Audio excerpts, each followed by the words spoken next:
Bonjour et bienvenue à TV Mag. Aujourd'hui, nous recevons Madame Cathy Vaillancourt, directrice du point d'ancrage de Windsor. Restez avec nous.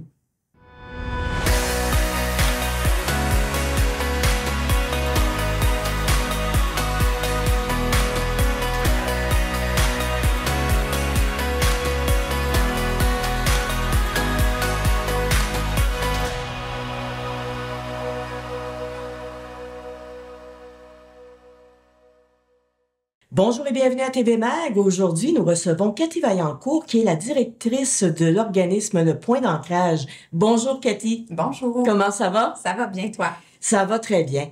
Cathy, tu viens aujourd'hui nous parler de l'organisme et je pense que ça fait quand même plusieurs années qu'il existe. Oui, l'année dernière, en 2024, on a célébré le 40e anniversaire. Donc, on est fondé depuis 1984. C'est vraiment suite à l'émergence du mouvement féministe, je dirais la deuxième vague du mouvement féministe. On parle de 1970-1975 pendant la Révolution tranquille. Oui. Donc, on parle de la Fédération des femmes du Québec qui compte 100 000 membres et 35 associations qui, effectivement, veulent mettre en action ces membres et davantage répondre aux besoins des femmes à ce moment-là. Beaucoup de changements se forment au Québec par rapport à ça. On parle du changement au Code civil aussi par rapport à tout ce qui est droit de la femme. Oui. On peut garder notre nom suite au mariage aussi Oui. à ce moment-là.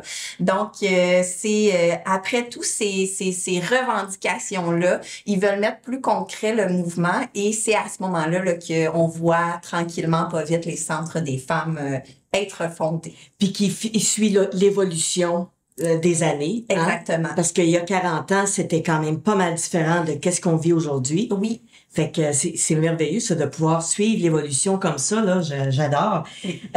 Fait que comme ça, il y avait une demande à ce point-là. Vous étiez, vous êtes situé à Windsor, vous êtes la maison mère, mais vous avez des points d'ancrage un peu partout dans le Val et dans le Val-des-Sources. Oui, exactement. Donc, on a 2 points de service sur rendez-vous seulement pour les rencontres de suivi individuel à Richemont et Valcourt. Mm-hmm. On a aussi un point de service à Val-des-Sources et on a la maison mère à Windsor. Bon, parfait. Est-ce que la demande à ce moment, depuis les débuts, la demande, c'était pourquoi exactement? Une femme qui arrive au centre, qu'est-ce qu'elle vient chercher? Ce qu'elle va venir chercher, c'est vraiment briser son isolement. Parce que oui, malgré tous les mouvements et toutes les revendications qu'on a gagnées, si je peux dire ça, à ce moment-là, on a encore beaucoup de femmes au foyer, beaucoup de femmes qui sont isolées de la vie associative ou de la vie en communauté. Donc, principalement, le besoin, briser l'isolement des femmes. On voulait aussi créer un espace collectif et militant. Donc, des petits regroupements, étant donné que c'est un gros mouvement quand même. Oui. On voulait aussi lutter encore contre les inégalités et les violences faites aux femmes, Oui. favoriser l'autonomie, mais aussi redonner le plein pouvoir aux femmes. Donc, on parle d'empowerment, Oui. la fondation même de l'approche féministe Oui. aussi pour répondre à ce besoin-là. Puis, entre autres, c'était surtout à ce moment-là de répondre concrètement aux besoins des femmes qui n'étaient pas répondus dans les institutions. Ah, comme quelles institutions? On parle vraiment de tout ce qui est réseau public, réseau aussi de la santé. On parle aussi de tout ce qui était scolaire, la défense des droits aussi énormément. Mm-hmm. On parlait beaucoup plus de présence d'hommes à ce moment-là, moins pour les femmes. Donc, on voulait vraiment venir répondre à ce besoin-là. Et au centre, est-ce que vous avez senti qu'il y a eu une évolution de ce côté-là? Ou on est en train de régresser? Il y a eu une très belle évolution. On continue les revendications. Les centres des femmes sont encore très actifs dans les revendications des droits des femmes. Mm-hmm. On parle quand même actuellement encore de défense des droits à l'avortement. Mm-hmm. L'année dernière, l'été dernier aussi, on a pris position et on s'est rendu à Québec pour manifester le droit à l'avortement qui nous est encore, on a encore le droit, mais il est encore remis à l'avant si on parle de la situation politique actuellement. on vit une grosse crise, puis chaque fois, nos droits sont remis en question. Donc, on évolue, mais oui, on a encore à défendre nos droits. Puis encore aussi l'équité entre au travail pour les salaires. Oui. C'est une chose aussi qui fait partie de ces revendications-là, je pense. Hein? Oui, puis on parle quand même d'un mouvement qui, à la base, au début aussi de notre fondation, avec les syndicats où que les femmes avaient pris part énormément pour l'égalité des femmes dans le milieu du travail. Mais oui, en ce moment, il y a encore beaucoup, beaucoup de mobilisation, surtout quand on parle aussi du travail invisible. Ah oui, et le travail invisible, ça se résume à quoi exactement? Ça se résume à tout ce qui se passe dans la vie personnelle des femmes, donc ce qui est à la maison, les tâches ménagères, mais on parle aussi de proche aidance. Oui. C'est le travail invisible le plus...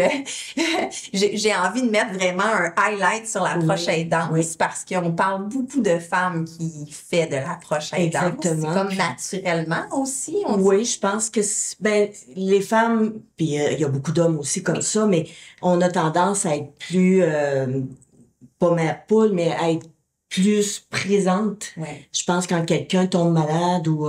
Oui, c'est encore dans notre éducation, le prendre soin dans la maternalité, aussi dans maternité et non maternalité. Je n'inventerai pas des mots.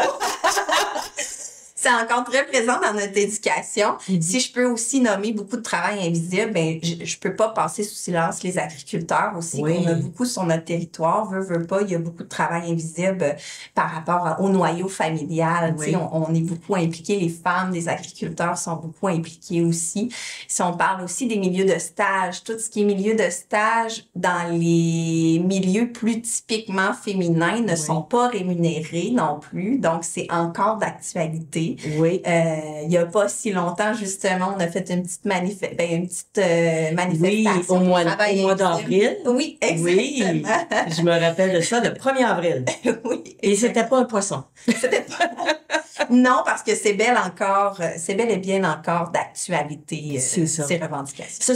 Ce sont des sujets qui sont difficiles comment on pourrait dire, à aller chercher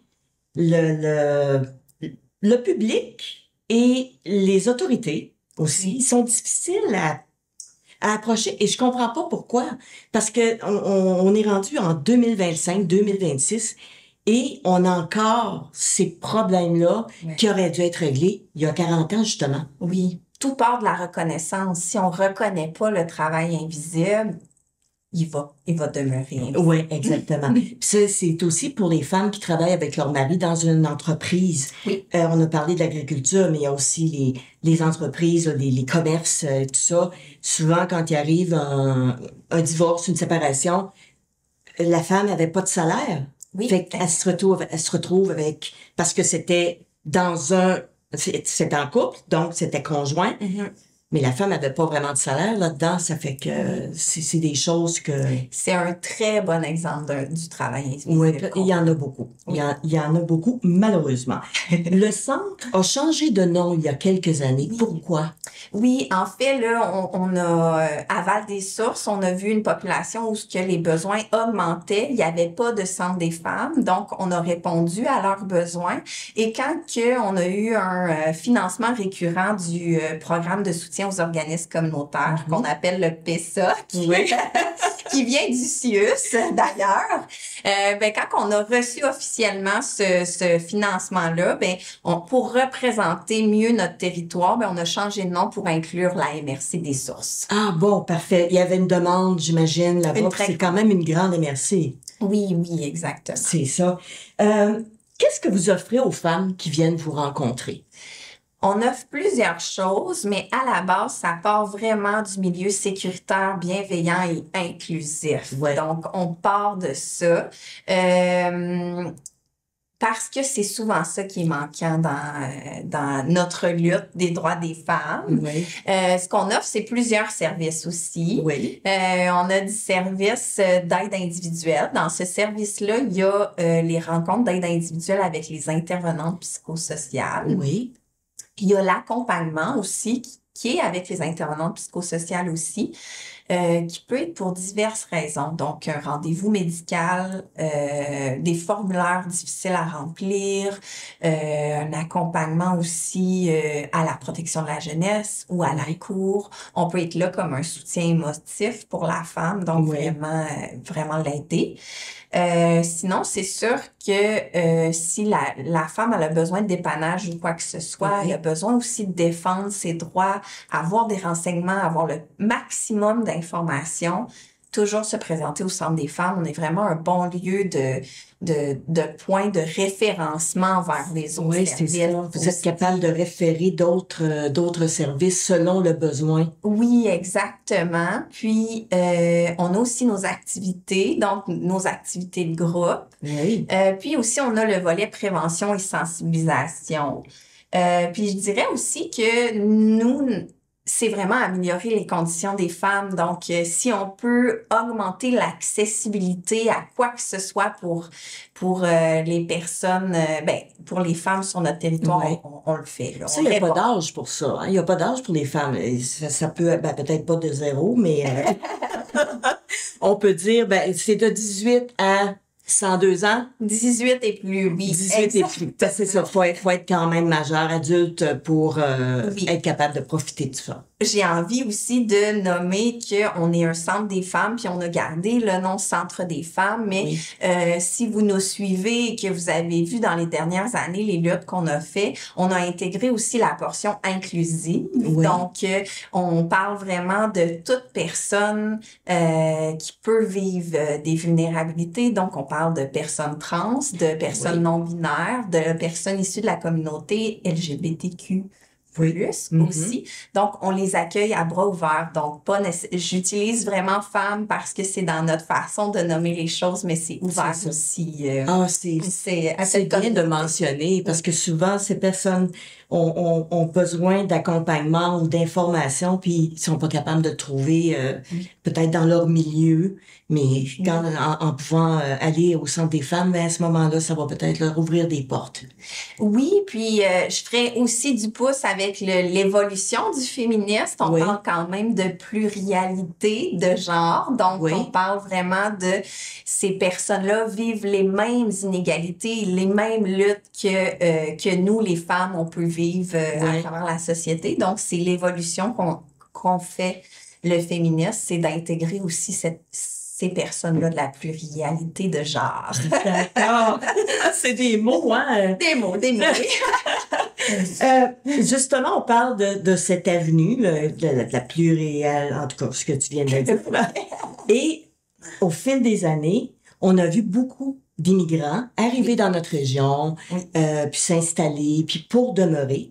Et est-ce que vous avez eu à peut-être modifier des choses au Centre des femmes pour accueillir les femmes qui étaient immigrantes? Oui, parce qu'effectivement, sur notre territoire, on a une augmentation de la population immigrante avec nos entreprises de la région aussi. Notre plus grand défi était de rejoindre ces personnes-là, de rejoindre ces femmes-là, puisque la plupart du temps, ils ont de la difficulté avec leur transport aussi. Donc, aussi, ils nous connaissent pas. Non. C'est la méconnaissance des services. Donc, oui, plusieurs défis. On a changé certaines choses. On a demandé à nos partenaires aussi des collaborations. Donc, on a interpellé la Maison de la famille qui est beaucoup active là, à Windsor par rapport à l'immigration. Entre autres, ils ont un intervenant de proximité immigration maintenant. Oui. Et on a interpellé aussi Valcourt 2030 parce qu'il y avait créé une très grande panoplie d'outils pour l'intégration des personnes immigrantes. Donc, on les a interpellés. Et dans la dernière année, on a ajouté le service d'aide individuelle en espagnol à nos services. Bon. Donc, oui, parce que la population espagnole est quand même assez présente, hein? Oui, très présente. Puis, je pense que ça l'a fait...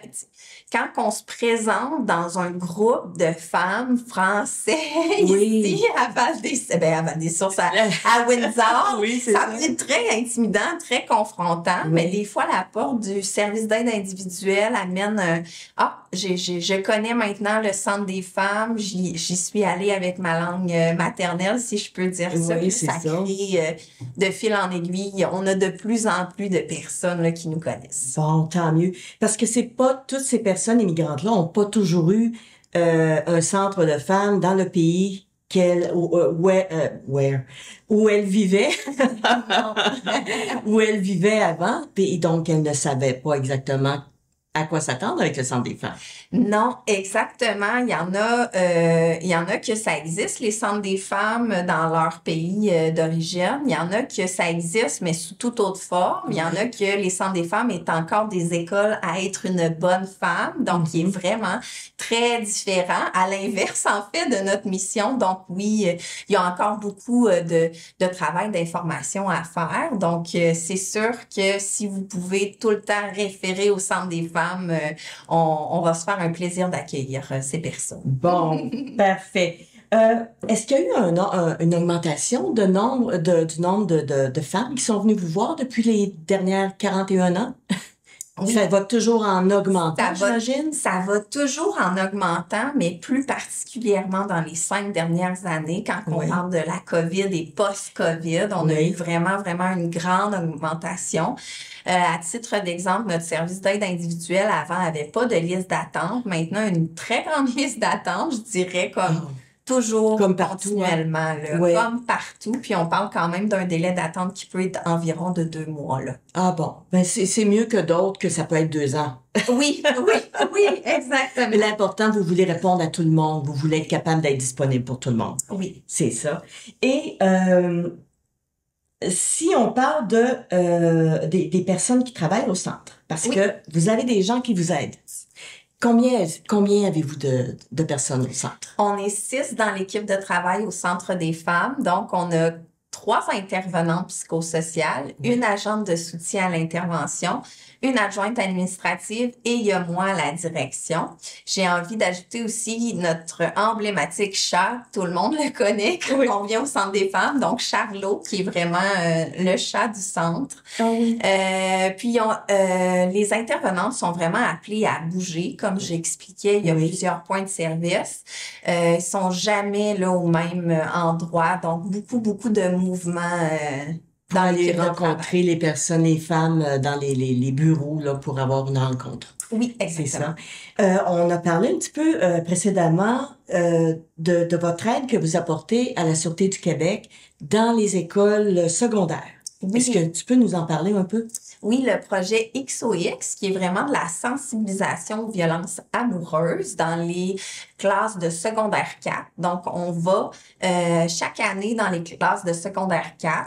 On parle de l'école secondaire de Valcourt, secondaire de Windsor et l'école secondaire de Richmond et de Val-des-Sources. Donc, 4 écoles secondaires. Ça fait beaucoup d'écoles. Beaucoup, oui. Puis, on est vraiment en partenariat avec la Sûreté du Québec. Donc, nous, notre rôle, c'est vraiment aller démystifier la violence dans les relations amoureuses. Qu'est-ce que c'est? Quelle forme de type de violence il peut avoir aussi? Puis, la Sûreté du Québec, elle a vraiment le volet sensibilisation juridique. Donc, quelles conséquences juridiques on peut avoir au partage de photos intimes, exemple? Parce que quand on parle de jeunes, on parle quand même de pornographie juvénile. Quand on redistribue une photo non... d'une jeune fille, exemple. Donc, ça existe depuis 2019 qu'on va dans les écoles. C'est parti de la Fédération des maisons d'hébergement. C'est les maisons d'hébergement pour femmes victimes de violences conjugales qui ont ce mandat-là de faire cette sensibilisation. Malheureusement, sur notre territoire, on n'a pas de maison d'hébergement. Donc, le Centre des femmes trouvait important de faire cette sensibilisation-là aussi sur notre territoire, là, auprès des jeunes. Et ça a été accueilli de quelle façon par les jeunes? Est-ce que c'est bien accueilli, cette information-là? C'est toujours très bien accueilli parce qu'effectivement, les jeunes pensent qu'ils connaissent, mais c'est toujours très dynamique. C'est aussi très... innovant comme projet parce que c'est sur tablette. Donc, il y a des interactions sur tablette, des simulations. C'est anonyme aussi. Donc, quand on pose des questions concernant les comportements de violence ou concernant si on a été victime ou quoi que ce soit, mais c'est vraiment le jeune qui est seul avec sa tablette qui peut faire ses choix lui-même. Oui, c'est ça. Parce que des fois, ils vont faire des gestes qu'ils ne pensent pas dommageables pour quelqu'un d'autre, mais quand ils ont la tablette entre les mains, puis que là, ils voient, je pense que je fais ça. Parce qu'il faut dire, il y a des filles puis il y a des garçons. Les garçons peuvent être aussi victimes de violence. Oui. Fait que c'est bon pour les deux côtés. C'est bon pour les deux côtés. Puis ce projet-là est autant pour les victimes que les auteurs d'agression. Donc, j'ai envie de dire aussi par rapport à tout ce qui est la technologie, les jeunes d'aujourd'hui sont nés là-dedans. Donc, il y a certaines choses qui sont méconnues. Quand on parlait juste de la localisation, de se partager la localisation, parfois, il y a des personnes qui vont l'utiliser pour le contrôle. Puis souvent, les jeunes, ils sont pas au courant nécessairement de quel processus ou qu'est-ce qu'on peut faire par rapport à ça pour se protéger. C'est ça. Fait que vous faites l'information, vous donnez l'information, et si un jeune vous approche en disant j'aimerais peut-être parler à quelqu'un, vous allez le référer à quelqu'un d'autre. Oui, exactement. Dans ce volet-là, il y a vraiment une liste de ressources qu'on a créées spécialement pour les jeunes, pour les référer au bon endroit. D'accord. Est-ce que c'est de façon anonyme pour les jeunes, s'ils veulent peut-être déclarer quelque chose ou dire, bon, moi, je fais ça, puis j'aimerais ça ne plus le faire? Est-ce que c'est de façon anonyme ou les parents doivent le savoir? Oui, si on parle légalement, faut pas oublier qu'à partir de 14 ans, on peut consentir à un soin sans avoir l'autorisation parentale. Donc, si on parle d'un jeune de 14 ans et plus, oui, mais pour un 14 ans et moins, les services doivent être consentis par le parent. C'est très normal. Oui. De ça. Le 4 septembre dernier, vous avez fait le lancement de votre programmation et vous avez encore une fois une belle programmation. Est-ce que tu peux nous en parler un peu? Oui, on a une programmation très variée, très complète aussi. Je dirais que nos activités par rapport à briser l'isolement reviennent toujours. On les garde toujours en place parce que c'est important pour nous de créer un espace où les femmes peuvent venir créer des liens avec les autres femmes. Donc, on parle de la ruche d'or, on parle des cafés discussions et un temps pour jouer. Un temps pour jouer qui est des jeux de société, des jeux animés par les intervenantes. Sinon, c'est sûr qu'on a entamé aussi un gros processus de planification stratégique. Puis à travers ça, on a créé 3 ateliers vraiment en lien avec les besoins des femmes actuellement et notre mission, qui est vraiment un atelier sur l'initiation à la communication. Fait que c'est vraiment les bases de la communication bienveillante puis comment entretenir mieux nos relations interpersonnelles. On a aussi être en relation avec nos émotions, qui est un atelier pour apprendre à écouter nos émotions, mais aussi à relever nos défis au quotidien avec nos émotions. Il y a aussi notre 3e atelier qui est cultiver l'amour de soi. Donc, c'est vraiment un atelier où on apprend à se connaître et à prendre soin de soi. Ah, c'est parfait. Est-ce que les femmes doivent y a-t-il un abonnement annuel? Oui, il faut devenir membre du Centre des femmes pour accéder à nos services. Donc, c'est au coût de 5 $ par année. Ça n'a pratiquement jamais changé dans les dernières années. Je pense pas que ça va changer non plus. Notre but, c'est de les rendre accessibles pour tous. Puis, une fois qu'on devient membre, il faut demeurer dans la MRC des Sources ou dans la MRC du Val-Saint-François, bien sûr. Une fois qu'on est membre, tous les autres services sont gratuits. Bon, est-ce que pour les services que tu viens de nommer, est-ce que les femmes doivent réserver leur place? Oui, il faut s'inscrire à nos activités, à toutes les activités, il faut s'inscrire. Parfois, on ne demande pas d'inscription, mais je vous dirais, inscrivez-vous parce que parfois, le nombre de places est limité. On a besoin de savoir si vous vous présentez ou pas. Donc, toujours sous inscription. On peut le faire par téléphone, par le site web ou par le Facebook. Cathy, merci beaucoup d'être venue, d'avoir accepté notre invitation et de nous avoir donné toute l'information sur le centre, sur l'organisme, le point d'ancrage. Je pense que ça a rendu service à beaucoup de femmes qui nous écoutent. Au plaisir de vous accueillir. Merci. Alors, ça complète notre émission pour aujourd'hui. On se retrouve lundi prochain. Au revoir.